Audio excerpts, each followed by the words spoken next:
estamos hoje com a professora Ana Pita, que tem uma atuação como militante, como gestora e como teórica do movimento da reforma psiquiátrica do Brasil, desde o seu início até os dias atuais.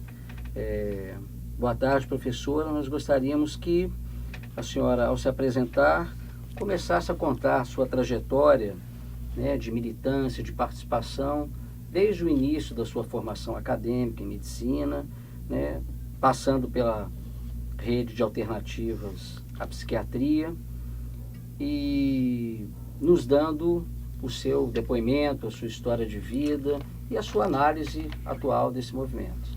Bem-vinda. Obrigada. Vamos tentar, né? Eu sou uma geração 68 típica. Fiz 18 anos em 1968. E por isso eu vou falar um pouquinho de antes, porque a ditadura militar no Brasil foi uma tragédia, mas teve também seus frutos. Porque é aquilo que eu falo, criou-se um inimigo comum. Nós somos... Em 1964 eu tinha 13 anos. Obviamente que era uma porra louca, como todos os meninos, sonhadora, como todos os meninos de 13 anos. Mas já estudava em escolas públicas, e as escolas públicas, nesta época, exerceram uma função muito importante no país em termos de aglutinar, de reunir estudantes, de criar um contingente grande de pessoas que iam às ruas, tomavam porradas, corriam da polícia, sem saber muito bem porquê, mas suficientemente provocadas para buscar entender o que estava se passando.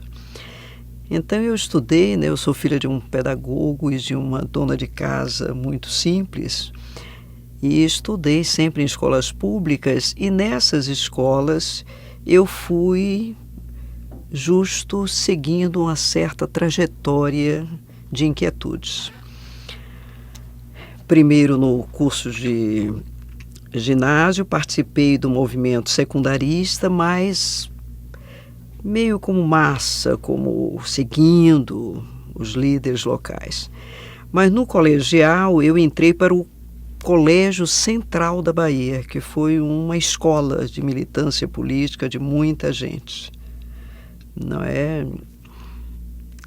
Nos anos 60, quer dizer, 64 foi uma coisa em que apenas os professores, os intelectuais, Capinã, Eval Pina Ribeiro, foram as pessoas que foram presas. Mas 68 foi um ano de grande recrudescimento, e eu estava já no colegial, e isso foi uma importante escola política.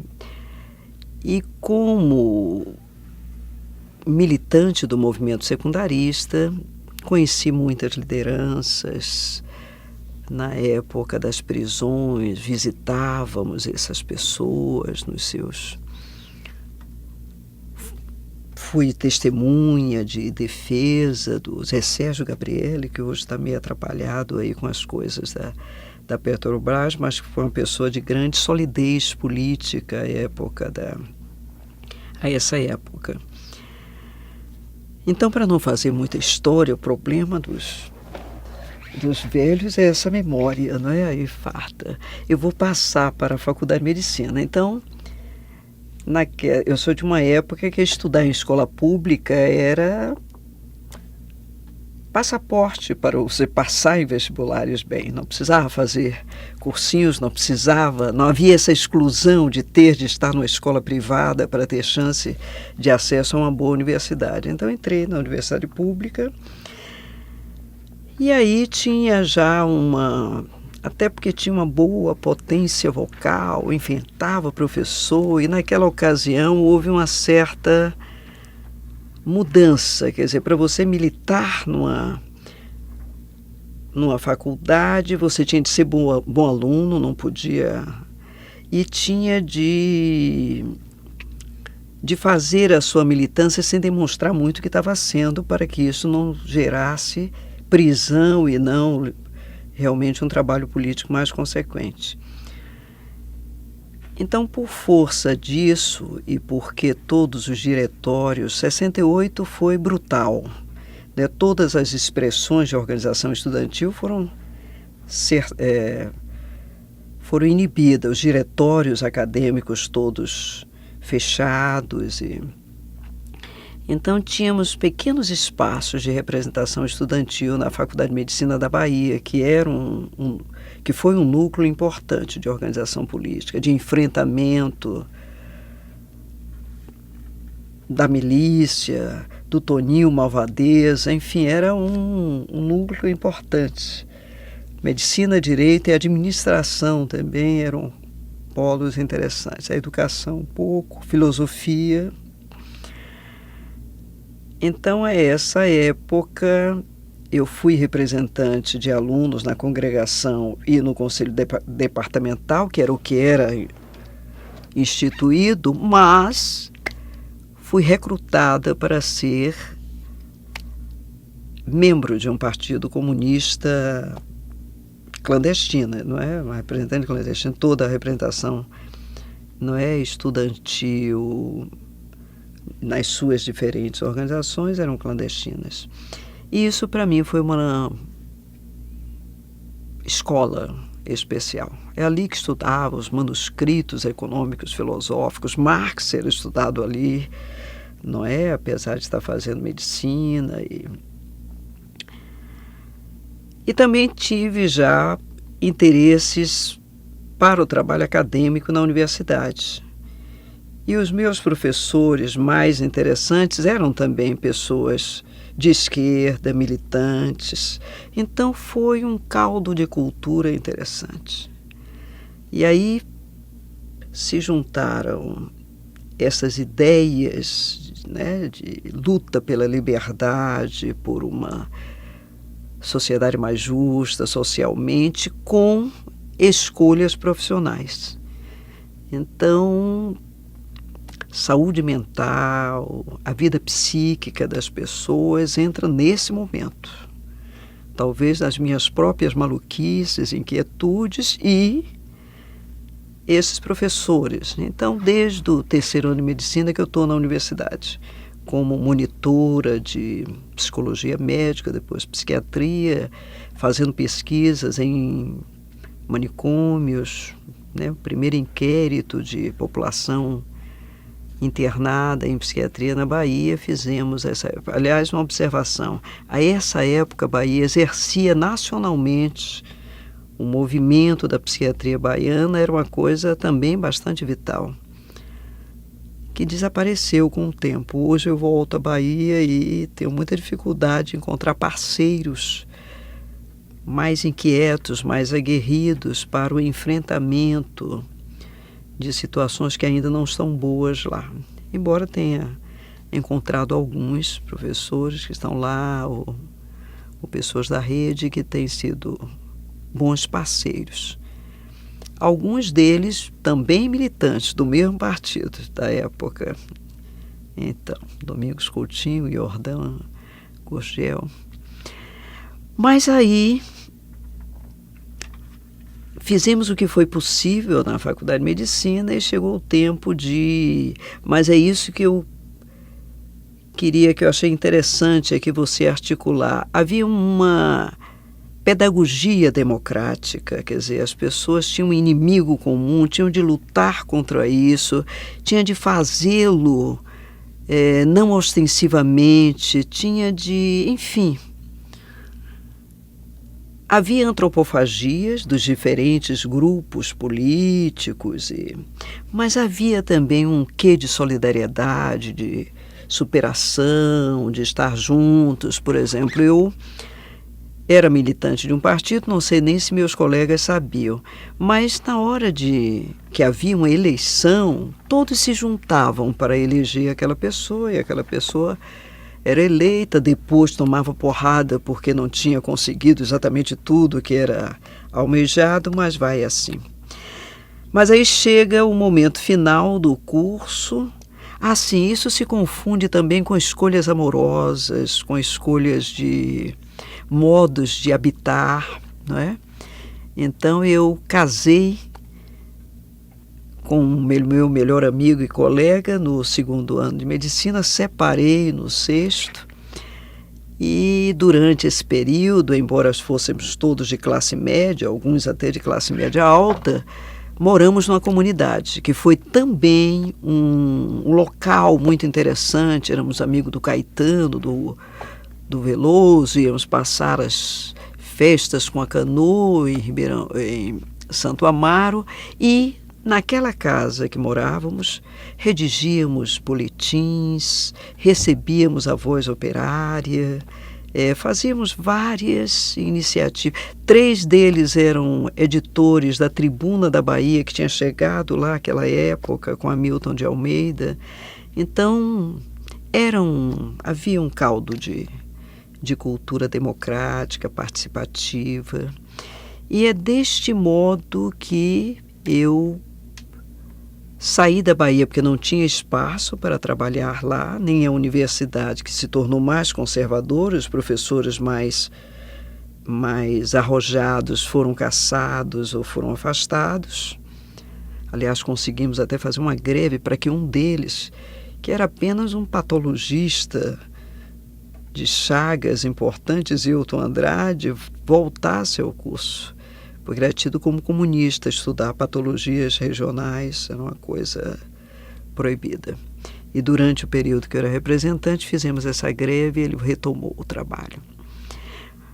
Mas eu estava falando que aí eu faço um concurso de residência em São Paulo, na USP, onde depois eu voltei para ser professora e tive de explicar por que optei por ficar no Rio de Janeiro. Eu fiz também aqui no Rio de Janeiro, naquela ocasião, um concurso de residência em saúde mental, o primeiro residência em saúde mental, e como eu já não queria fazer psiquiatria e sim saúde mental, fiquei aqui no Rio de Janeiro. Mas ainda quem fez a minha entrevista foi o Loiello, e ele me convenceu que a grande revolução da psiquiatria aconteceria em Engenho de Dentro e não aqui no Pinel e na Urca, que era um bairro mais próximo, mais agradável, mais fresquinho, né? Então fomos todos para Engenho de Dentro. Estava comentando o calor que está fazendo aqui agora, eu me lembrei daquela época que era Engenho de Dentro, era o caldeirão do inferno. Eu ganhava muito pouco dinheiro, provavelmente tinha de morar lá, no próprio hospício, para poder fazer a gestão. Mas aí uma amiga me convidou para vir morar aqui em Humaitá, em frente ao Ceasa, que estava também inaugurando aquela época, vendia só verdurinhas que eu comprava para fazer minha comida, e cheguei aqui. Foi um ano, né? Deixei São Paulo, vim para cá, e foi um ano importantíssimo, 1975. Fizemos dentro de Engenho de Dentro, fizemos o que uma rede articulada, vamos voltar a falar de rede lá adiante, poderia se fazer. Integrávamos o pronto-socorro, o ambulatório, a unidade de enfermaria, tínhamos personagens interessantes, Benilton Bezerra, como estudante de medicina. Ele é um estudante de medicina tardio, né? Ele fez direito antes. Tinham muitas pessoas, João Ferreira estava lá, muita gente legal, que pôde fazer um trabalho de enfrentamento ao Leonel Miranda, o ministro da ditadura militar e dono do Dr. Eiras de Paracambi, o maior manicômio da América Latina, a ponto de, no metade do ano, tínhamos 300 vagas em Paracambi, porque a porta de entrada era o Gustavo Riedel, era por lá que entrava todo mundo. E lá a gente questionava, discutia com famílias, convencia. Havia uma crença genuína, havia uma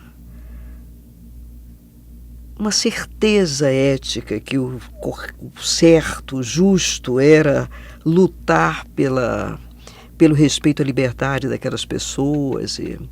E isso, olha, E havia uma articulação entre pessoas que vinham de todas as partes do Brasil, mas que tinham em comum e tinham uma liderança. Tenho de admitir que o Loielo era bastante presente. Naquela ocasião, o Jurandir Freire Costa estava voltando da França e era também, enfim, tínhamos Em 75 muita coisa aconteceu. Nise da Silveira, que eu conheci, me convidou para trabalhar na Casa das Palmeiras. Eu fui médica da Casa das Palmeiras logo no início. E no meio do ano teve um congresso de psiquiatria e neurologia em Brasília, que ainda estava realmente começando. Tinha uma terra vermelha, é o que me chama mais atenção, mas a Nise, eu me lembro que ela me mandou para casa de um sobrinho dela, um fotógrafo fez um belíssimo painel, um conjunto de painéis, e fizemos o maior sucesso lá nesse congresso, apresentando o trabalho da Casa das Palmeiras. Quem presidia a mesa que nós apresentamos, eu fui com uma porta-voz, Luiz Cerqueira. Aí você vê que iam convergindo várias pessoas, não é?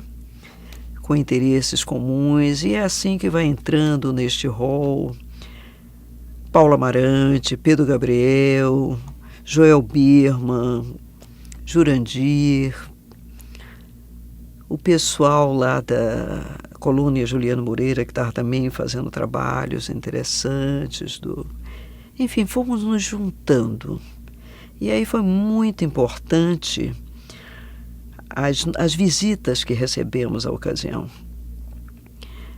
Não é? Félix Catarri, Robert Castel, que esteve aqui muitas vezes, o próprio Franco Basaglia, que nos visitou aqui, em São Paulo, em Minas. Enfim, você vai querer que eu fale sobre a rede de alternativas. Eu tenho a impressão que essa rede de contatos, de interesses comuns, de luta política, ela vai se constituindo dessa forma meio anárquica, espontânea, não é?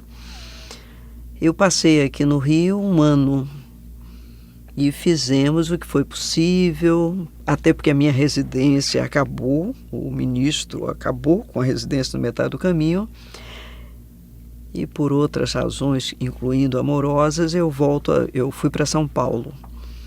E em São Paulo, 1975, é quando eu conheço Franco Basaglia. 75, 76, ele vai nos visitar, mas mantivemos esse contato, esses namoros aqui, Rio de Janeiro, a USP, a INSP. Isso foi, eu acho que é como eu vejo a constituição do movimento da luta antimanicomial. Quer dizer, havia uma marca comum de luta. Somos contra o manicômio. Havia uma marca comum que era a defesa da liberdade, cuidar em liberdade. Isso aí era o que nos unia, sem grandes clarezas, não é? Havia alguma, mas eu também não me lembro daquela época de grandes rivalidades. Estávamos muito absorvidos Ao chegar em São Paulo, eu ainda era militante clandestina todo o tempo. Fui recebida por Davi Capistrano, que era membro do mesmo partido. Gastão Wagner era da minha célula, me recebeu. Então, Aparecida Pimenta, o meu departamento era um antro chefiados por um mulato baiano e comunista, Guilherme Rodrigues da Silva, que deu... O SEBS nasceu lá no departamento, né, da medicina preventiva, porque essas pessoas, o Luiz Cordone, estavam todos fazendo pós-graduação. Davi Capistrano, Rubem... Naumar é mais mocinho. E Naumar demorou muito para para ter uma ação política. Ele tem uma ação política importante no mundo acadêmico, mas nessa época ele não participava desta. Teve uma ação num desses hospitais privados que a gente brigou lá na Bahia, mas depois ele já foi fazer epidemiologia nos Estados Unidos e, enfim, hoje eu vejo a luta dele como uma luta importante, mas não poderia estar incluindo nesse momento, não. Agora, já em São Paulo, encontrar Sueli Ronick, o José Augusto Guilhom de Albuquerque, me faz encontrar rede de alternativas à psiquiatria.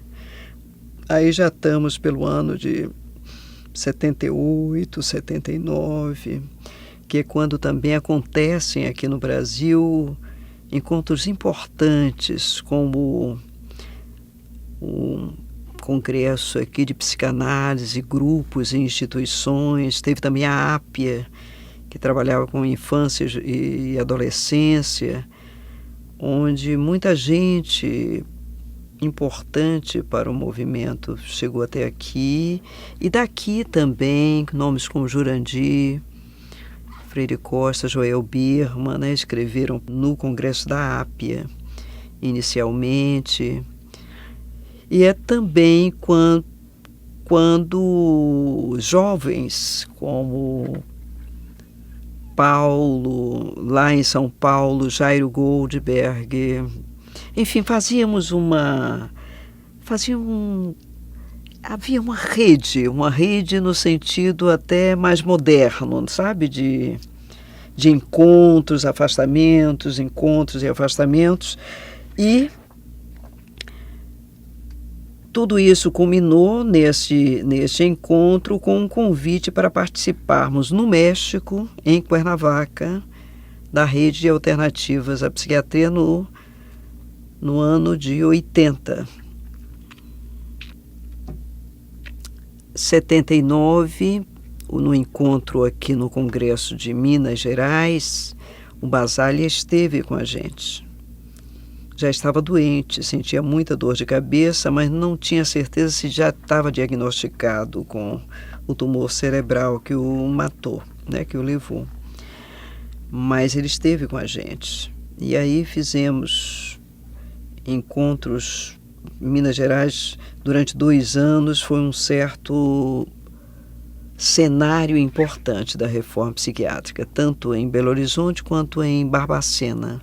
Ana Pita acabou que entrou harmonicamente já no terceiro bloco, né? E além de agradecer a sua participação, caso nesse novo caldo de cultura que se forma, que está aí, nesse cenário que está mais ou menos montado, né? Nessa expectativa de autonomia dos atores sociais, né? Você destacaria alguma análise teórica, mais conjuntural desses novos tempos? Será que existe alguém que esteja fazendo alguma reflexão mais conjuntural, construindo esse debate atualmente? Muitos. Além de você própria, é claro. Não. Apenas nessa idade eu já não autorizo aqueles que chegaram para nós, que foram extremamente úteis, mas que alguns, inclusive, já não estão conosco, né? Tem muita gente que está fazendo doutorados, mestrados. Eu não vou citar para não ser injusta, mas eu tenho lido nesse lugar que eu estou, não é? Eu continuo, apesar de aposentada na USP, estou agora na Universidade Católica, num programa de políticas sociais e cidadania, e tenho tido chance de avaliar muitos trabalhos muito densos, porque durante algum tempo a gente ainda teve de tolerar isso, que a política dos manicomialistas, que CAPES, uma coisa sem avaliação, quem avaliou essas políticas? E hoje, olhando em qualquer indexador, você vê N trabalhos de avaliação de serviços residenciais terapêuticos, de cooperativas de trabalho, de inclusão de cultura e arte no meio, na atenção ao cuidado. CAPES, então, temos N trabalhos, N autores. Porque, e mais ainda, como o Sistema Único de Saúde no Brasil e a reforma psiquiátrica ter mais de 2.500 CAPs implantados, não é país nenhum que tem isso, não. Nem os Estados Unidos, que naquela reforma quis ter dos 2.000 centros de saúde, conseguiu fazer isso, parou no meio do caminho. Então a Itália não tem, a Inglaterra não tem.